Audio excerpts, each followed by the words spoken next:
Hi friends, welcome to Jaadi entertainment. Indiramma ఇండ్ల లబ్ధిదారుల ఎంపిక ఏ విధంగా చేస్తారు, ఏ విషయాలను ఇందిరమ్మ ఇండ్ల లబ్ధిదారుల ఎంపిక చేయడానికి ప్రామాణికంగా తీసుకుంటారు, ఇందిరమ్మ ఇల్లు నిర్మించుకోవటానికి ఎంత స్థలం ఉంటే ఇందిరమ్మ ఇల్లు నిర్మించుకోవటానికి అర్హులుగా గుర్తించబడతారు, ఇందిరమ్మ ఇండ్లు మొదటి విడతలో ఎవరికి వస్తాయి, ఎవరికి ప్రిఫరెన్స్ ఇస్తారు. సో ఇట్లాంటి విషయాలన్నీ కూడా ఈ వీడియో ద్వారా మనం తెలుసుకుందాం. సో మనకు ఇందిరమ్మ ఇండ్లను ఈ నెల 11 తారీఖు ఇందిరమ్మ ఇండ్ల స్కీమ్ పథకాన్ని ప్రారంభిస్తున్నారు అని చెప్పేసి ఇంతకుముందే ఒక వీడియోలో నేను చెప్పటం జరిగింది. అయితే చాలామందికి వివిధ రకాలైనటువంటి డౌట్లు అయితే ఇందిరమ్మ ఇండ్ల స్కీమ్ మీద ఉండటం జరిగింది. అందులో చాలామందికి వచ్చేసి ఇందిరమ్మ ఇండ్ల లబ్ధిదారులను ఏ విధంగా ఎంపిక చేస్తారు, ఎంత స్థలం ఉండాలి ఇందిరమ్మ ఇల్లు నిర్మించుకోవటానికి అనేటటువంటి డౌట్లు అయితే చాలామందికి ఉండటం జరిగింది. సో ఇప్పుడు మనం తెలుసుకుందాం. ఇందిరమ్మ ఇండ్లు నిర్మించుకోవటానికి అర్హులుగా గుర్తించాలి అంటే మొదటి ప్రిఫరెన్స్ వచ్చేసి రేషన్ కార్డు ఖచ్చితంగా ఉండాలి. రేషన్ కార్డు ఖచ్చితంగా ఉండడంతో పాటుగా మీరు ప్రజాపాలనలో ఇందిరమ్మ ఇండ్ల కోసం దరఖాస్తు చేసుకొని ఉండాలి. ఇది మొదటి పాయింట్. ఇందిరమ్మ ఇండ్లకు అర్హులుగా గుర్తించబడాలి అంటే రేషన్ కార్డు ఉండి ప్రజాపాలనలో దరఖాస్తు చేసుకొని ఉండాలి. అదేవిధంగా రేషన్ కార్డుతో పాటుగా ఆధార్ కార్డు కూడా ఖచ్చితంగా ఉండాలి. రేషన్ కార్డు, ఆధార్ కార్డులను మెయిన్ ప్రామాణికంగా తీసుకోవటం జరుగుతుంది. కాబట్టి రేషన్ కార్డు, ఆధార్ కార్డు ఖచ్చితంగా కలిగి ఉండి ప్రజాపాలనలో ఇందిరమ్మ ఇంటి స్థలం కోసం, ఇళ్ళ కోసం మీరు దరఖాస్తు చేసుకొని ఉండాలి. దీనితో పాటుగా ఇందిరమ్మ ఇల్లు నిర్మించుకోవటానికి ఎంత స్థలం ఉండాలి అనే డౌట్ కూడా చాలామందికి ఉండటం జరిగింది. అయితే ఇందిరమ్మ ఇల్లు నిర్మించుకోవటానికి 2 విధాలుగా స్కీమ్ను విభజించటం జరిగింది. ఒకటి వచ్చేసి స్థలం ఉండి ఇల్లు నిర్మించుకోవటానికి 5 లక్షల ఆర్థిక సహాయాన్ని చేయటం. రెండోది వచ్చేసి ఇంటి స్థలము ప్లస్ ఇల్లు నిర్మించుకోవటానికి 5 లక్షల ఆర్థిక సహాయం చేయటం. ఈ విధంగా ఇందిరమ్మ ఇళ్ళ పథకాన్ని 2 విధాలుగా విభజించటం జరిగింది. సో మొదటిది వచ్చేసి ఇంటి స్థలం ఉండి ఇల్లు నిర్మించుకోవటం. మరి ఇంటి స్థలం ఉంది కానీ ఎంత స్థలం ఉంటే ఇందిరమ్మ ఇల్లు నిర్మించుకోవటానికి అర్హులుగా గుర్తించబడతారు. ఇది చాలామందికి ఉన్నటువంటి కామన్ డౌట్.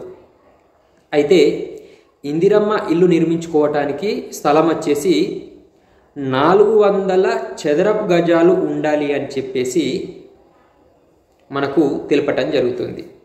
400 చదరపు గజాలు ఉన్నట్లయితేనే ఇందిరమ్మ ఇల్లు నిర్మించుకోవటానికి అర్హులుగా గుర్తించటం జరుగుతుంది.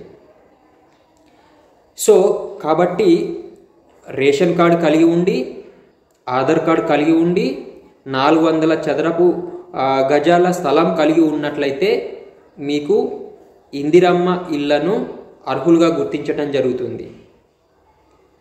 దీంతో పాటుగా రేషన్ కార్డు ఉన్నా సరే కొంతమందిని రిజెక్ట్ చేయటం జరుగుతుంది. దానికి ఒక చిన్న రీజన్ అయితే ఉండటం జరుగుతుంది. ఆ రీజన్ ఏంటి అంటే మనకు ప్రభుత్వం ఎప్పటి నుండో ఒక విషయాన్ని చెప్పటం జరుగుతుంది. అదేంటి అనంటే రేషన్ కార్డు ఈకేవైసీ చేసుకోవాలి అని చెప్పేసి. అయితే ఇంకా కూడా రేషన్ కార్డు ఈకేవైసీ చేసుకోని వాళ్ళు దాదాపు ఒక 25-30% ప్రజలైతే రేషన్ కార్డు ఈకేవైసీ చేసుకోకుండా నెగ్లెక్ట్ చేసిన వాళ్ళైతే ఉండటం జరిగింది. సో ఇట్లాంటి సందర్భాలలో ప్రభుత్వ పథకాలకు అర్హులుగా గుర్తించే సందర్భాలలో రేషన్ కార్డుకు ఈకేవైసీ ఉన్నట్లయితే మిమ్మల్ని ప్రభుత్వ పథకానికి అర్హులుగా గుర్తించటం ప్రభుత్వానికి ఈజీ అవుతుంది. కాబట్టి ఇకనైనా ఇంకా ఎవరైనా రేషన్ కార్డ్ ఈకేవైసీ చేసుకొని వాళ్ళు ఉన్నట్లయితే మీరు వెంటనే వెళ్ళి రేషన్ కార్డు ఈకేవైసీ చేసుకోండి. చేసుకున్నట్లయితేనే మీకు బెనిఫిట్స్ అనేది అందటం జరుగుతుంది. అయితే మొదటి ప్రిఫరెన్సు మొదటి విడతలో ఎవరికి ఇందిరమ్మ ఇండ్లు ఇస్తారు, ఎవరికి ప్రిఫరెన్స్ ఇస్తారు అని చూసుకున్నట్లయితే ఇంటి స్థలం ఉండి ఇల్లును నిర్మించుకోవాలి అనుకునే వాళ్లకు మొదటి విడతలో మొదటి ప్రిఫరెన్స్ ఇవ్వటం జరుగుతుంది. మరి స్థలం లేని వాళ్ళ పరిస్థితి ఏంటి అని అంటే వాళ్ళకు రెండో విడతలో స్థలం లేని వాళ్లకు ఇంటి స్థలము ప్లస్ ఇల్లు నిర్మించుకోవటానికి 5 లక్షల ఆర్థిక సహాయాన్ని అందించటం జరుగుతుంది. అయితే ఇక్కడ కూడా మళ్ళీ ఒక డౌట్ అయితే రావటం జరుగుతుంది. ఆ డౌట్ ఏంటి అని అంటే ఇందిరమ్మ ఇండ్లను మహిళల పేరు మీదనే కేటాయిస్తారు అని చెప్పేసి తెలపటం జరుగుతుంది.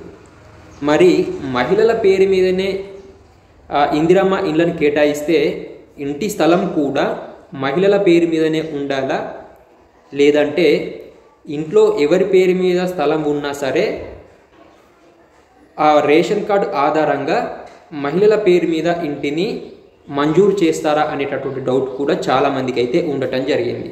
అయితే దీనికి సంబంధించినటువంటి విధి విధానాలు అయితే ఇంకా ప్రభుత్వం పూర్తిగా రిలీజ్ చేయలేదు.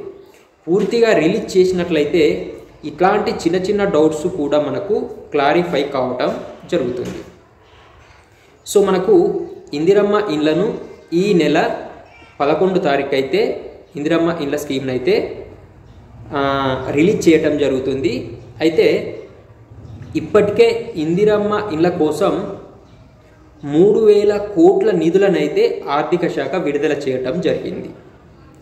3,000 కోట్ల నిధులతోని మనకు దాదాపుగా ఒక 95,000 పైచీలకు ఇళ్లను నిర్మించుకోవచ్చు అని చెప్పేసి వీళ్ళైతే అంచనా వేయటం జరిగింది. అంటే మనకు ఈ ఓపెనింగ్ రోజైతే మనకు ఇందిరమ్మ ఇండ్ల స్కీమ్కి అయితే ఆల్రెడీ 3,000 కోట్ల నిధులైతే ఉండటం జరుగుతుంది. దాంతోపాటుగా 95,000 మంది అయితే అర్హులుగా గుర్తించటం కూడా జరుగుతుంది. సో దీనికి ఈ స్కీమ్ను అబ్జర్వ్ చేయటానికి కోసం, పరిశీలించటానికి కోసం గృహ నిర్మాణ అధికారులు, అదేవిధంగా జిల్లా కలెక్టర్లు, మున్సిపల్ కార్యదర్శులు ఉంటారు కదా, మున్సిపల్ కార్యదర్శులు వాళ్ళను దీన్ని అబ్జర్వ్ చేయడానికి వీళ్ళని అధికారులుగా గుర్తించడం జరుగుతుంది. సో మనకు ఈ విధంగా ఇందిరమ్మ ఇండ్ల స్కీమ్ అయితే లబ్ధిదారుల ఎంపిక